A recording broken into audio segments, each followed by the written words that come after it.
ভিখারি হাল্ক রে, চল জলদি রাস্তাটা পরিষ্কার কর রে।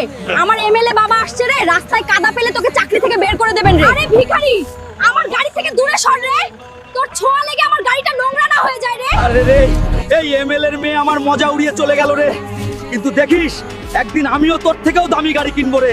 আরে ম্যানেজার সাহেব, এই গাড়িটার দাম কত রে? আরে গরিব, আগে স্নান করে আয় রে। এটা বুগাটি, বুঝলি? বুগাটি। তোর ক্ষমতা নেই এটা দেখার, কেনার কথা বলছিস কেন? আরে ম্যানেজার, উড়িয়ে নে, যত মজা ওড়াতে চাস। একদিন তোর শোরুমের সাথে তোকেও কিনে নেবো রে।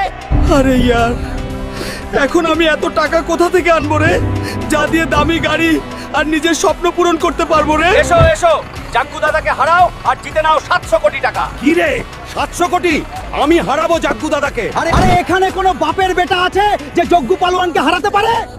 আরে এখানে কোনো বাপের বেটা জন্মায়নি যে আমাকে হারাতে পারে। আরে দেশবাসী, আমি লড়বো রে এই জগ্গু দাদার সঙ্গে।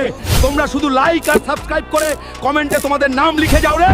বন্ধুরা, এখন তোমাদের সাহায্যের দরকার। জলদি লাইক আর সাবস্ক্রাইব করে আমাকে সাহায্য করো রে, যাতে আমি একে হারাতে পারি রে।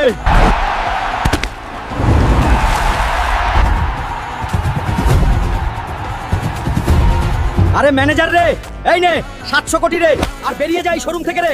এখন এই শোরুমটা আমি কিনে নিয়েছি রে। আরে এমএলএ এর মেয়ে, তুই আমার মজা উড়িয়েছিলি রে। দেখ, আজ আমি এই বুগাটি গাড়ির মালিক রে।